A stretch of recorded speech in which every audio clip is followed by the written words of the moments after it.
So itong red palette na to, may video rin ako nito ng pag-hunting grow, cut and grow. Maganda pa rin yung itsura niya.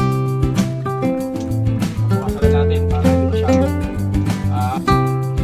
Ate na nga guys, so dito natin nililipat sa concrete na river sand. Yan po na pang-iilalim natin para magandang drainage. So ano yan, pinag-pistayan natin ng river sand dyan. So yan muna gagamitin natin. O si what's up mga kabose, welcome to the channel ko guys upon today's vlog.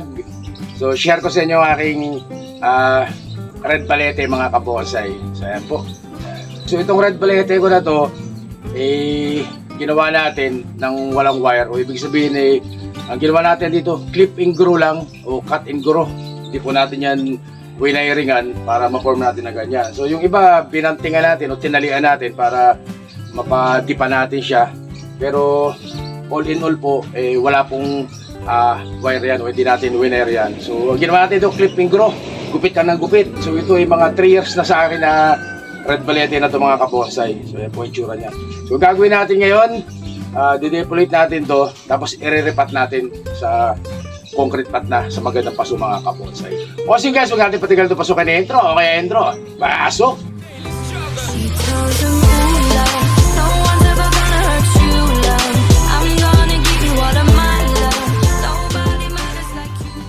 Ate na nga guys, depolate na natin to, gupitan na natin, tanggalan natin ang dahon mga kabonsai. So itong red palette na to, may video rin ako nito ng pag-hunting natin. Balikan nyo yung mga lumang upload natin dito sa ating YouTube channel. Matagal na to, 3 years na siguro to, simula nung tinanim natin mga kabonsai. So ang ginawa natin dito, pa-wild na ng pa-wild. Pag nag-wild, gupit. Pa-wild ulit, gupit ulit mga kabosay para mapormahan natin siya ng nakahiga. Pero yung mga malalaking sanga, ang ginawa ko dito, tinalian natin, hinila natin pababa para dumipa siya o bumuka. Yung mga sanga na malalaki. Meron kasi nagtatanong sa akin kung pwede daw makagawa ng bonsai ng walang wire. So pwede naman, pero ang diferensya doon, patatagalan kayo guys. Patatagalan kayo makabuo, makagawa kapag clip and grow. Pero pwede, kagaya nito. Diba? Kahit pa paano, tinan nyo naman. May forma rin. Medyo matagal nga lang. Kaya talagang advisable na mag-wire kayo. So ito medyo napabayaan lang natin to, kaya napunta to sa clip and grow. Tapos hindi ko na winner talaga para maipakita ko sa inyo na pwede namang bumuo ng bonsai na clip and grow ang gamit guys. Medyo matagal lang talaga.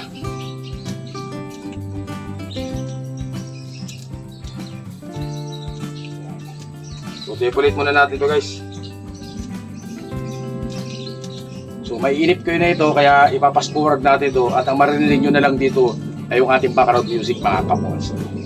Kaya background music, pasok!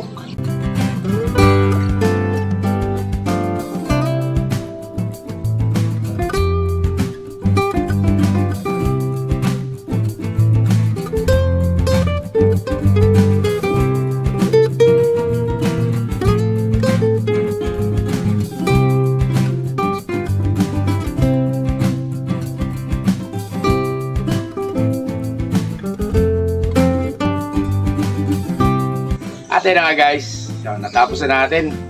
Nakadepolate na oh. O diba mga kabosay, kahit po yan ay clip and grow, cut and grow, maganda pa rin yung itsura niya. So parang broom style siya ang mangyayari nito. Lalaki rin ng sanga oh. So ang ginawa natin dito, pa-wild, gupit, pa-wild, gupit. So ganoon lang po ang ginawa natin dito, 3 taon, diba? Pero kung i-wiring natin talaga, so kahit siguro mga 1 taon o kalahati o 2 taon, pwede nang mabuo yan o na mas maganda pa kung naka-wiring. Pero doon sa mga nagtatanong kung pwedeng makabuo o makagawa ng bonsai ng clip and grow, pwede naman po. Pero medyo mas matagal lang. Ayan po yung tsura niya. So ang gagawin naman natin ngayon, titriman lang natin siya ng pantay para magandang tingnan. Tapos i-ano natin siya, iriripat natin mga kabonsai. Triman natin. Pabawasan lang natin para hindi masyadong malaki siya. Medyo i-compress natin mga kabonsai. Compress natin siya.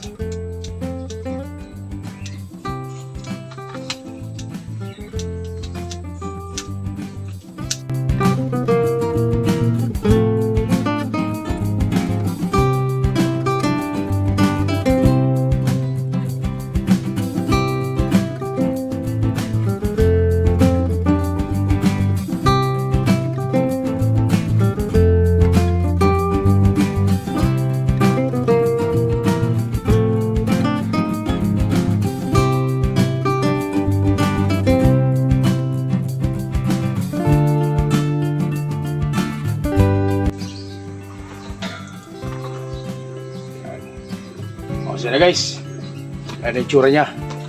Pila para makita nyo. Ayan.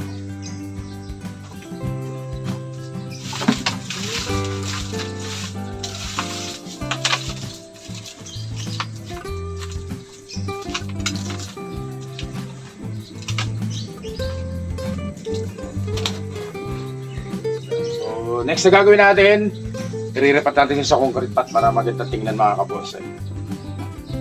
Niya. So medyo naiwan na yung pot niya, maliit na yung training pot para sa kanya kasi lumaki na siya. Kaya gagawin natin, papalitan natin ng mas malaking concrete pot para magandang tingnan mga kapons. Ate na nga guys, so dito natin nililipat sa concrete pot na to. So luma rin yan, pinagpalitan din natin yan dati. So dyan natin nililipat siya, medyo mas malaki yan kaysa dyan sa batya na yan. So dito nililipat. So nilagyan natin ng screen kasi medyo malaki yung butas. So gagamitin natin muna yung medyo mas malalaki na river sand. Yan muna ang pang-iilalim natin para magandang drainage. So ano yan, pinagbistayan natin ng river sand dyan. So yan muna gagamitin natin. Ay pasensya na kayo, wala tayong cameraman. Kaya, solo tayo, solo. Yan. Dagdagan pa natin.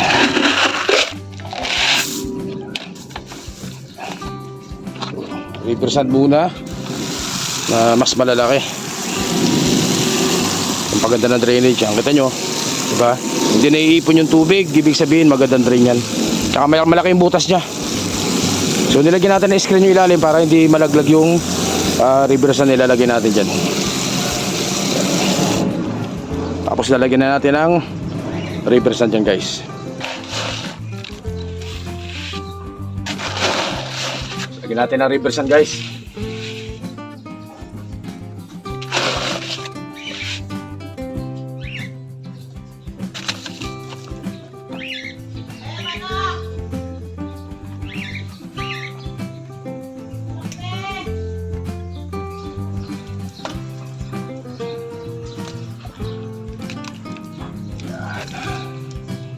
So ito na po yung ating red palete mga kabonsai.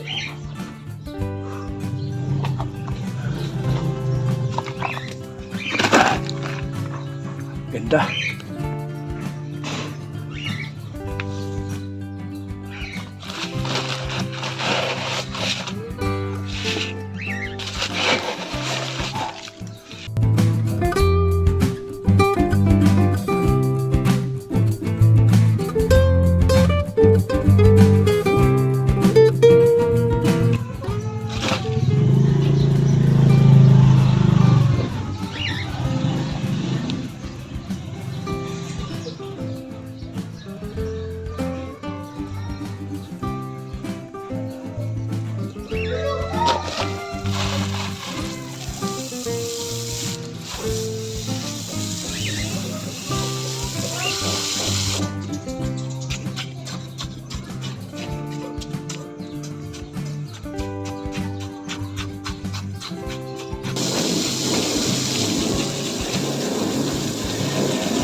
At yan na nga guys, so ito na po yung ating bagong ripat na red balete. So ano po na, puro clip and grow ginawa natin dyan, clip and grow lang po yan mga kabonsai. So ganyan kalaki, dito ang harapan sa kabila. Yan, yan na po yung tsura nyo. Pasensya na, medyo magulo yung bonsai natin ngayon, wala tayong taga-camera, solo natin. So meron ako ditong tawag dito aangkoran para mahila natin pa ba kagaya nito. Hilahin natin pababa na ganyan yan. So tatalian natin yan pailalim. Tsaka ito bababa rin natin ng konti. Yan. Tsaka ito ibababa rin natin ng konti. So ganyan lang ginawa natin kagaya nitong nakabed na to. So ang ginawa natin dyan, tinalian natin yung hinili natin. Kaya medyo may bend dyan. Pero all in all yan, lahat yan puro clip and grow mga kabonsai. Walang wire yan. So ayan na po yung ating bagong ripat na red balete. Doon sa mga nagtatanong kung pwedeng makagawa ng bonsai ng hindi winawire, pwede naman. Ang problema lang doon medyo matagal ang proseso mga kabonsai. Mas maganda kung naka-wiring, may wire kayo na gamit sa pagbobonsai guys. Oh, yan. Awesome guys, hanggang dito lang po ng vlog natin. Yan. So ito po ating red balete. Hanggang dito lang po muna, stay safe. Siyempre God bless po mga kabonsai. Maraming salamat po. Thank you.